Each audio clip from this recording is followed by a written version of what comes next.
वैष्णो देवी यात्रा का सिर्फ मुझे नहीं, मेरे घर वालों को भी बहुत समय से इंतज़ार था। वो हमने फाइनली कर लिया है। मेरे मम्मी पापा तो एक बार पहले भी माता के दर्शन कर चुके हैं, साल 1998 में। लेकिन तब तो मैं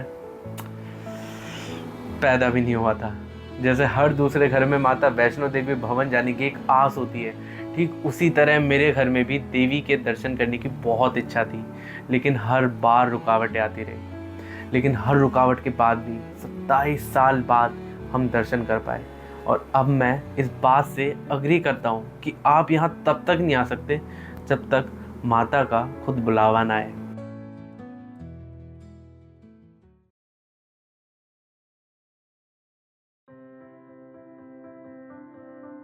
मैं निकल चुका हूँ माता के दर्शन की ओर। मैंने इस सफर की शुरुआत एक ब्यूटीफुल व्यू के साथ करी। कैसा हो रहा है पूरा एरिया नहीं।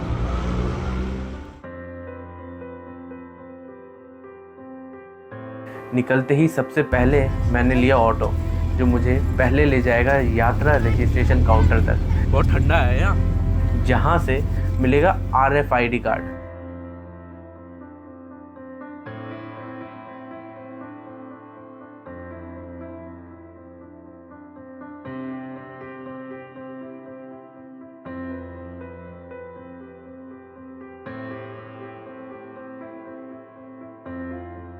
ये RFID कार्ड यात्रा के दौरान ट्रैकिंग और सिक्योरिटी के लिए ज़रूरी होता है।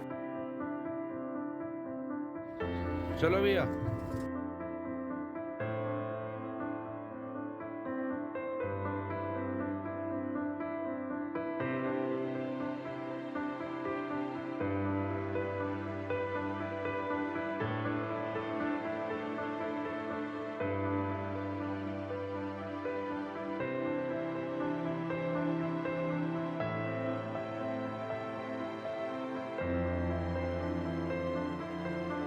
ऑटो ने मुझे उतार दिया है दर्शनी द्वार। यहीं से मेन चढ़ाई शुरू होती है। यहाँ से भवन की दूरी लगभग 13 किलोमीटर है।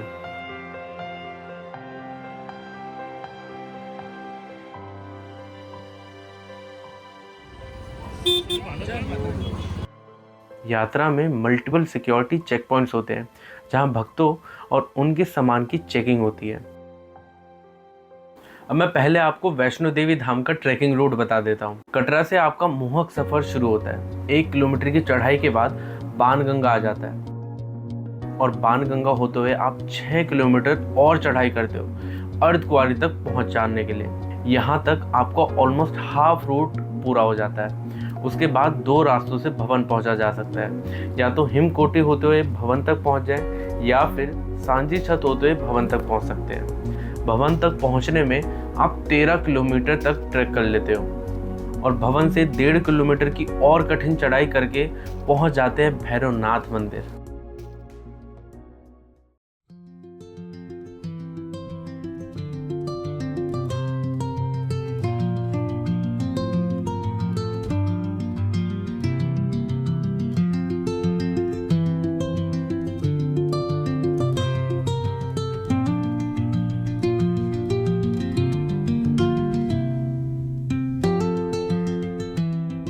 मैंने ये यात्रा घोड़े से की, क्योंकि मेरे मम्मी पापा इतनी चढ़ाई पैदल नहीं कर पाते, इसलिए मेरी फैमिली ने ये यात्रा घोड़े से करी।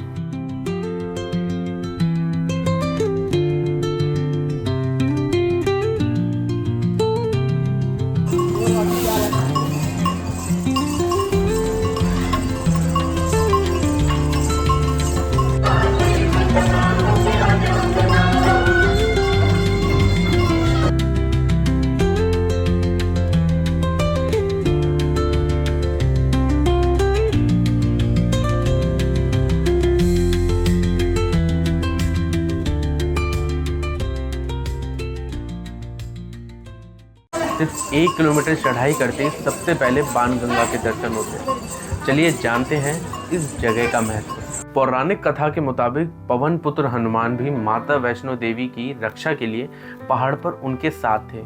एक दिन हनुमान जी को बहुत प्यास लगी और उन्होंने पानी की बहुत तलाश की, लेकिन कहीं पानी नहीं मिला। माता ने हनुमान जी से पूछा कि क्या ढूंढ रहे हो, तो पवन पुत्र हनुमान जी ने कहा उन्हें बहुत प्यास लगी है। ये सुनकर माता ने धनुष निकाल के पर्वत की ओर तीर चला दिया और फिर पहाड़ में से जल की धारा निकली और हनुमान जी ने उससे अपनी प्यास बुझाई। और आज ये पवित्र जल बाण गंगा के नाम से जाना जाता है। माना जाता है कि जो भक्त इस जल को पीता है या उसमें स्नान करता है, उनके कष्ट समाप्त हो जाते हैं।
छह किलोमीटर और चढ़ाई करने के बाद आता है अर्धकुंवारी।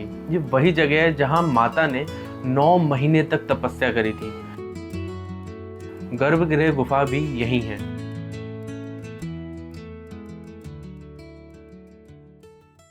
यहाँ से आगे का रास्ता भक्तों को भव्य दृश्यों के साथ मंदिर तक ले जाता है।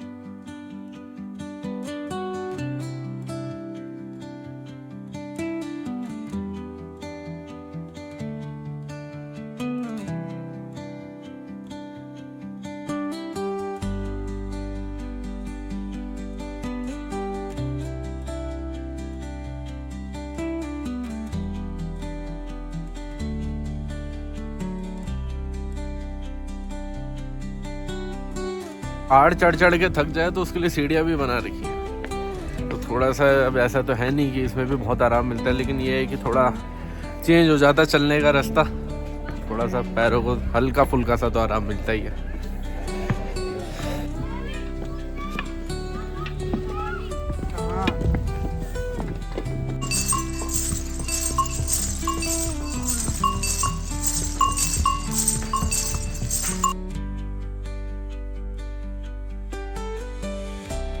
अगला चेक पोस्ट सांझी छत से पहले पड़ता है। 9.5 किलोमीटर की दूरी अब तक हम पूरी कर चुके हैं। भवन अब बहुत ही नजदीक आ गया है। सिर्फ 3.5 किलोमीटर बचे हैं।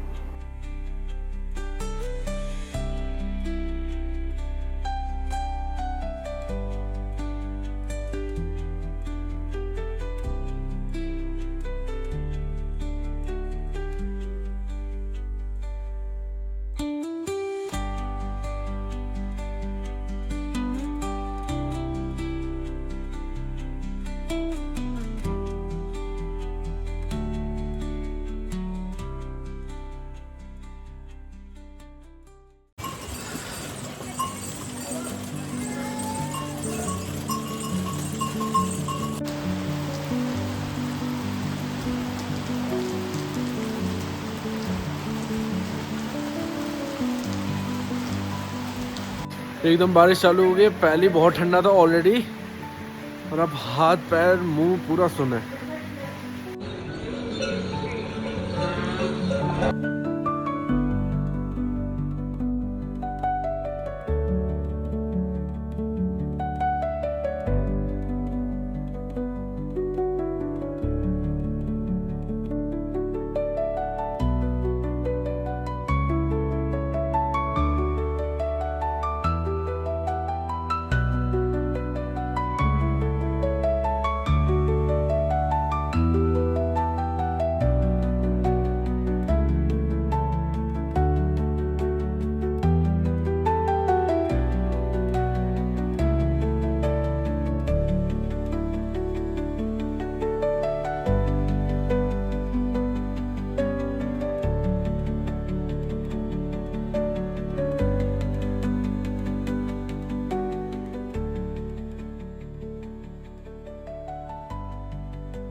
भवन में फ़ोन वगैरह तो अलाउड है नहीं, इसलिए मैं माता के दर्शन आपको वीडियो के थ्रू नहीं करा सकता, लेकिन मैं आपको उनकी कहानी ज़रूर दिखाऊंगा।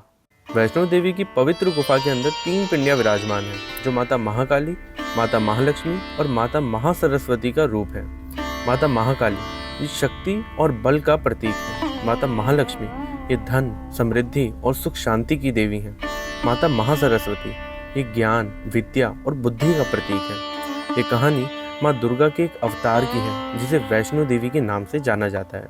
कहा जाता है कि प्राचीन काल में रत्नाकर सागर नाम के एक भक्त थे, जो बिना संतान के दुखी थे। उन्होंने माता लक्ष्मी, सरस्वती और पार्वती की कठोर तपस्या की। उनके भक्ति से प्रसन्न होकर तीनों देवियों ने एक कन्या का वरदान दिया, जो वैष्णवी के रूप में जन्मी। माता वैष्णवी बचपन से ही भक्ति और तपस्या में रुचि रखती थी। जब बड़ी हुई तो उन्होंने गुफा में जाकर कठोर तपस्या शुरू कर दी। उनका मकसद था लोक कल्याण और भक्तों की रक्षा। एक दिन भैरवनाथ, जो एक शक्तिशाली तांत्रिक था, माता की शक्तियों से प्रभावित हो गया और उनका पीछा करने लगा। माँ वैष्णो देवी इससे बचने के लिए पहाड़ों की तरफ चली गई और अर्धकुंवारी गुफा में 9 महीने तक ध्यान लगाया। जब भैरवनाथ वहाँ भी आ गया तो माँ ने एक गुफा में शरण ली, जिसे भैरव गुफा के नाम से जाना जाता है, और फिर त्रिकुटा पर्वत की तरफ बढ़ गई। जब भैरवनाथ माँ के पीछे गुफा तक आया, तब माँ ने महाकाली का रूप धारण करके उसका वध कर दिया। मरने से पहले भैरवनाथ को अपनी गलती का एहसास हुआ और उसने माँ से क्षमा मांगी। माँ ने उसे वरदान दिया कि उसकी यात्रा माता वैष्णो देवी यात्रा का एक महत्वपूर्ण अंग बनेगी, और इसी वजह से माता वैष्णो देवी के दर्शन तब तक अधूरे माने जाते हैं जब तक भैरवनाथ जी के दर्शन ना हो जाए। माता के बहुत ही अद्भुत दर्शन प्राप्त हुए।